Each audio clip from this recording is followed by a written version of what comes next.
Hello friends, मैं गौरव और मैं बताऊंगा कैसे। पर इससे पहले क्या आपको पता है, एक प्यार में दिल दे बैठी महिला ऐसी भी है जिसने प्यार में अपने मरे हुए पति का दिल एक पेपर के अंदर बंद करके सालों तक अपने पास रखा। लाइक लिटरली ऐसा कौन करता है बे? और भाई लोग, आपको क्या लगता है, क्या हिंदूज में शादी के टाइम 6 फेरे या फिर 9 फेरे क्यों नहीं लिए जाते और सिर्फ 7 ही फेरे क्यों लिए जाते हैं? वेल, इसका भी जवाब नहीं पता होगा। वेल एनीवे, अब बताओ कि क्या ऐसा हो सकता है कि आपको एक एसी सिर्फ और सिर्फ 1850 की मामूली कीमत में मिले? Well, when you are in India anything can happen over here. और आज यही सब फैक्ट्स के बारे में मैं आपको बताने वाला हूँ। So without wasting any time, let's get on. Number 1, दोस्तों, क्या आपने कभी किसी एसी की कीमत 1850 रुपयों सुनी है? क्या? वेल, आई नो कभी नहीं सुनी होगी, पर दुनिया का सबसे लो मेंटेनेंस एसी बनाने का खिताब और कोई नहीं बल्कि अपने इंडिया की बेटी कल्याणी श्रीवास्तव को जाता है। दरअसल ये एसी कल्याणी ने जापान में हुए एक एजुकेशन सेमिनार के लिए बनाया था और बंदी ने जो दिमाग लगाया ना,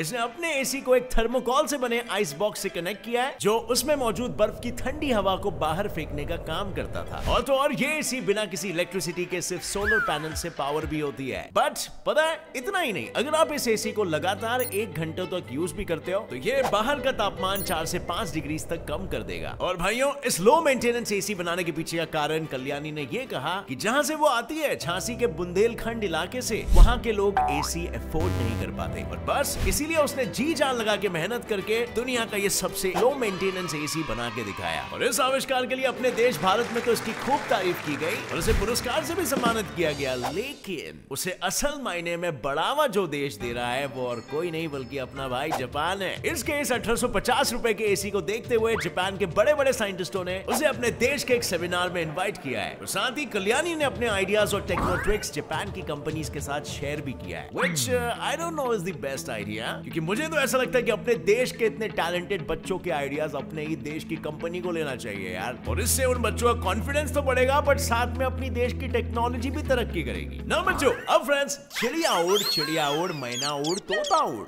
एल्बाट्रॉस उड़ और लगातार 6 सालों तक उड़। हाँ भाई लोग, बिल्कुल सही सुना। दुनिया में एक ऐसा भी पक्षी है जो जिंदगी के पहले 6 साल समुद्र के ऊपर बिना रुके उड़ते हुए बिताता है, मतलब बिना किसी लैंडिंग के। और इस नेवर लैंडिंग पक्षी का नाम है एल्बाट्रॉस, जो आपको अमेरिका के Midway Atoll National Wildlife Refuge में उड़ते हुए देखने को मिलेगा। ये बर्ड काफी बड़ी दिखती है और इसके बारे में ये भी कहा जाता है कि ये 6 साल नहीं बल्कि अगर चाहे तो पूरे 50 सालों तक बिना जमीन पर उतरे लगातार उड़ सकती है। Mind blowing, right? Number 3, breaking news. क्या आपको सांस लेने में तकलीफ है? क्या आपके फेफड़ों में ऑक्सीजन नहीं पहुंच पाता है? तो टेंशन की कोनो जरूरत नहीं, आ गया साइंटिस्ट का ये नया इंजेक्शन जिसको लगाने से आप बिना सांस लिए भी जिंदा रह सकते हो। वेल, गौर से देखिए इस इंजेक्शन को, जिसे साइंटिस्टों ने ऑक्सीजन के माइक्रो पार्टिकल से भरा है और इसे लगाते ही 70% ऑक्सीजन सीधा आपके ब्लड स्ट्रीम में, बाद भी आप आराम से जीवित रह सकते हो।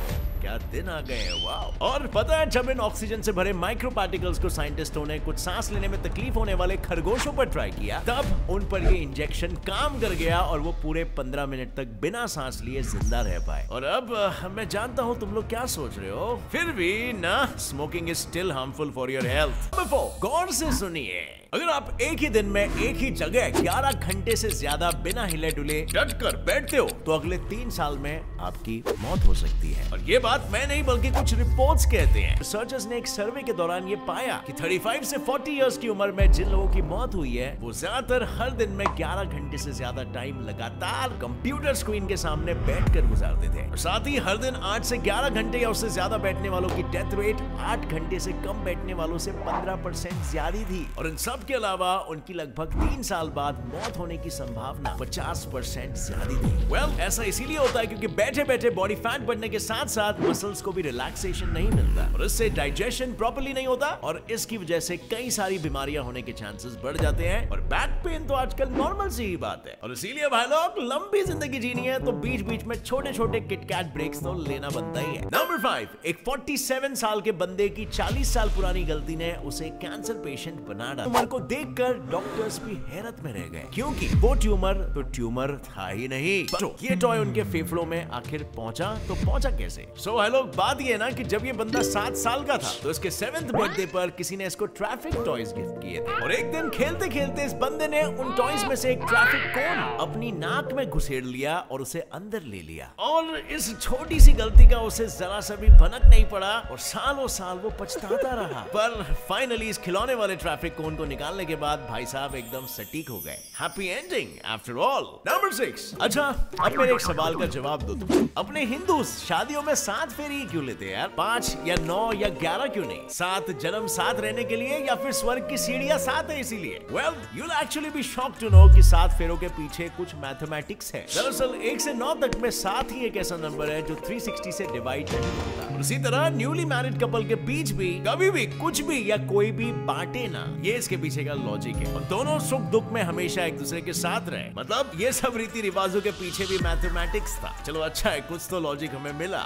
नंबर 7। अब भाई ये फैक्ट सुन के तो अपनी चुटकी भी सोच में पड़ गई। दरअसल जापान में बच्चों के डायपर से ज्यादा बड़ों के डायपर्स बिकते हैं, बल्कि इसीलिए क्योंकि वहाँ की बर्थ रेट बहुत ही कम है। और अब इसके पीछे का सबसे बड़ा रीजन ये है कि वहाँ की महिलाएं शादी में थोड़ा कम दिलचस्पी दिखाती हैं, क्योंकि उन्हें जॉब करना और इंडिपेंडेंट रहना ज्यादा पसंद है, और इसीलिए ऑब्वियसली वो ज्यादा टाइम अपना जॉब को देती है। और इसका परिणाम ये है कि वहाँ संतान सुख और वैवाहिक जीवन ना के बराबर है, जिसकी वजह से जहाँ बाकी के देशों में पॉपुलेशन कंट्रोल के लिए परिवार नियोजन कैंपेन चलाए जाते हैं, इस रिश्ते की शुरुआत हुई परिवार नियोजन के सही। अब भाई लोग जरा इस बंदे से मिलो। ये है अपने देश के फॉरेस्ट मैन, जिसने अपनी 16 साल की अलहड़ जवानी में हरियाली से प्यार कर लिया और ऐसा बेइंतहा मोहब्बत किया कि पूछो मत। इसने इतने पेड़ लगाए कि अब तक वो लगभग 1400 एकड़ में जंगल बना चुका है, और अब तो इस जंगल में 100 से भी ज्यादा हाथी, बारहसिंगा और 8 से 10 बंगाल टाइगर्स है। चलो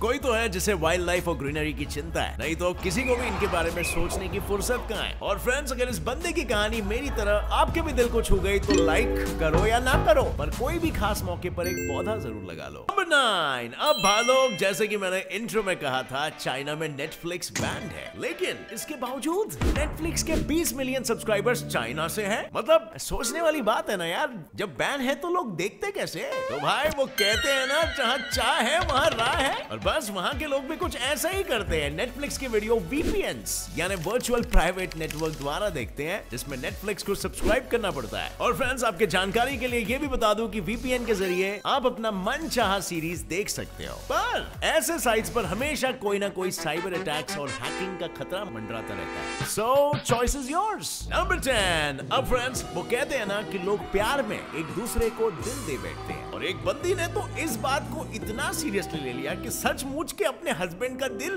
निकाल के खुद ले लिया। बताओ, दरअसल ये बंदी थी लंदन की मशहूर science fiction writer Mary Shelley, जिन्होंने फ्रैंकेनस्टाइन जैसी फेमस नॉवेल्स लिखी है, और उनके हस्बैंड पर्सी बिशी शेली, जो कि लैला मजनू, हीर